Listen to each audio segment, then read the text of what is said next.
મહારાણા પ્રતાપને સપનું આવ્યું, ઊભા થઈ ગયા, હાલતા થઈ ગયા, અને એના પત્ની જોઈ ગયા હતા. એટલે એને કીધું, રાણાજી હમણાં બેઠા બેઠા તમને નીંદર આવી ગઈ કે નહીં? એવું લાગ્યું કે હા, મને ખબર નહીં આજે, પણ નીંદર આવી ગઈ. મીઠી તડકી હતી ને તો બેઠા બેઠા પથ્થરને ટેકે આમ જોલું મારી ગયું. તો એના પત્ની કે ખાલી જોલું મારી ગયા એટલું નહીં, નીંદર આવી એટલું નહીં, તમને કંઈક સપનું આવ્યું એવું લાગ્યું. કે હા, તમને કેમ ખબર પડી? કે બસ કે સપનું આવ્યું હોય જે હોય મારે પૂછવું નથી, પણ સપનું તમને હમણાં આવ્યું ઈ ઘટના હાચો હાચ હકીકતમાં બને ને તે દી એને જવા દેજો. સાંભળજો, સપનું તમને જે આવ્યું ઈ ઘટના હાસુકલી બને તે દી એને જવા દેજો.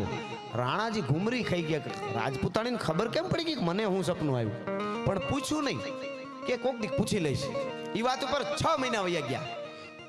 6 મહિના પછી જે રાણા પ્રતાપને સપનું આવ્યું હતું ઈ ઘટના હાચુકલી બની ગઈ.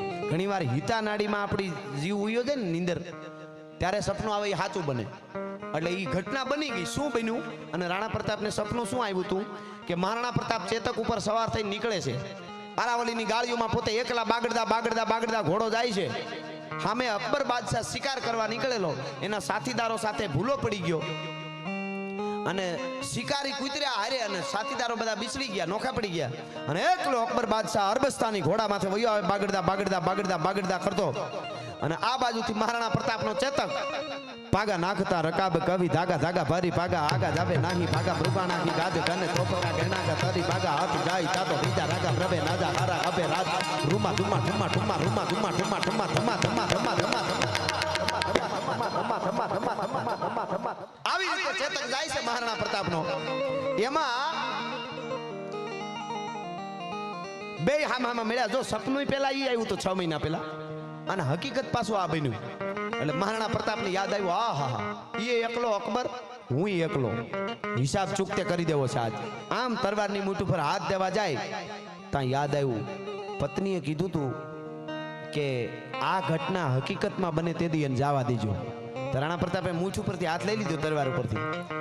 ત્યાં તો હામો ઓલો નજીક આવી ગયો અકબર. હવે મહારાણા પ્રતાપ ભીલના પોશાકમાં વધારે રહેતા, એટલે રાણા પ્રતાપને ન ઓળખી ગયો અકબર. અકબરને રાણા પ્રતાપ તો ઓળખી જ ગયા હતા. એટલે અકબરે અવાજ કર્યો, એ જવાન इधर आओ, मैं जलाल हूँ, दिल्ली का बादशाह हूँ, रास्ता भटक गया हूँ, मेरे साथियों से बिछड़ गया हूँ, मुझे रास्ता बताओ, फला फला जगह है वहाँ मेरे को जाना है. એટલે એને કીધું કે આ ડુંગર ના ઝાડું ના ફલાણી જગ્યાએ જવું છે, મારા માણસો ત્યાં છે ને હું નોખો પડી ગયો છું, મને રસ્તો બતાવ. અને મહારાણા પ્રતાપે ડગલા દીધા સાહેબ, અને કીધું ગોલા ડુંગરની ગાળી ચડી ઓલે ઝાડ રહ્યું ત્યાંથી ઓલી પાલું ઉતરીને પછી આ બાજુ સીધા જાજો એટલે તમે કયો એ સ્થળ આવી જશે. અકબર બાદશાહ વયો ગયો. સાંભળજો, હવે મહારાણા પ્રતાપ પાછા ત્યાં જ્યાં પડાવ પોતાનું ઘર જે કયો તમે પહાડમાં, રાણા પ્રતાપ ત્યાં આવ્યા. ત્યાં આવીને એના પત્નીને કીધું, રાજપૂતાણી 6 મહિના પહેલા મને જે સપનું આવ્યું હતું ને એ ઘટના આજ હકીકતમાં બની ગઈ. એ એકલો ને હું એકલો, અકબરે એકલો હતો, પણ મેં એને જવા દીધું તમે કીધું હતું ને એટલે. તો રાજપૂતાણીએ શું કીધું ખબર? સારું કર્યું, આટલું જ. હટાણે તો ધૂણવા માંડે, હું કહેતી હતી મને બધું હુજી જાય. હા હા હા, એને તો કાંઈ નહીં હો, ખાલી એટલું જ કીધું, સારું કર્યું. પછી મહારાણા પ્રતાપે પૂછ્યું, સાંભળજો, પૂછ્યું, આ સાહિત્ય થોડું મારું વજનદાર હશે, થોડું ખાવ ઓલું ફરસાણ જેવું ન હોય, પણ થોડુંક તમને આયુષ્ય કામ એટલા માટે. તો રાણા પ્રતાપે પૂછ્યું કે રાજપૂતાણી તમને કેમ ખબર પડી ગઈ મને આવું સપનું આવ્યું? અકબર બાદશાહ પોતે હામો મળ્યો એવું તેદી તમને ખબર કેમ પડી ગઈ? હવે રાજપૂતાણી બોલ્યા, અર્ધાંગના કોને કહેવાય? સાંભળજો, અડધો અડધ ખાઈને અર્ધાંગના નો કહેવાય. તમે જલ્દી આવી જાઓ, મને ભૂખ બહુ લાગી, હું તમારા વગર જમું નહીં. પણ આ પાણીપુરી તો કોણે ખાધી?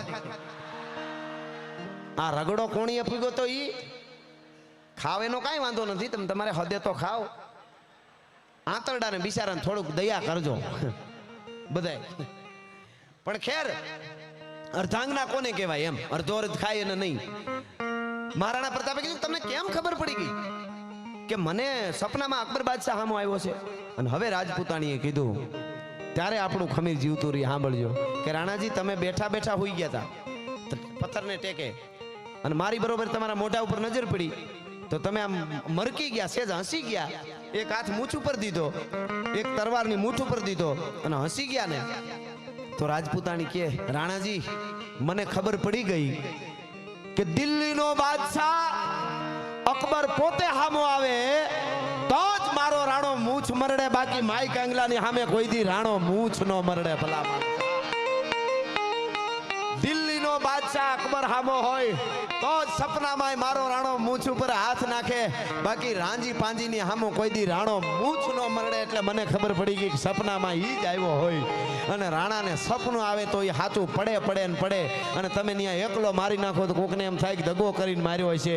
એટલે મેં ના પાડી હતી કે હકીકતમાં બને તે દી એને જવા દેજો. આ આપણું લોક સાહિત્ય છે ભલા માણસ, આ આપણી વાર્તાઓ છે.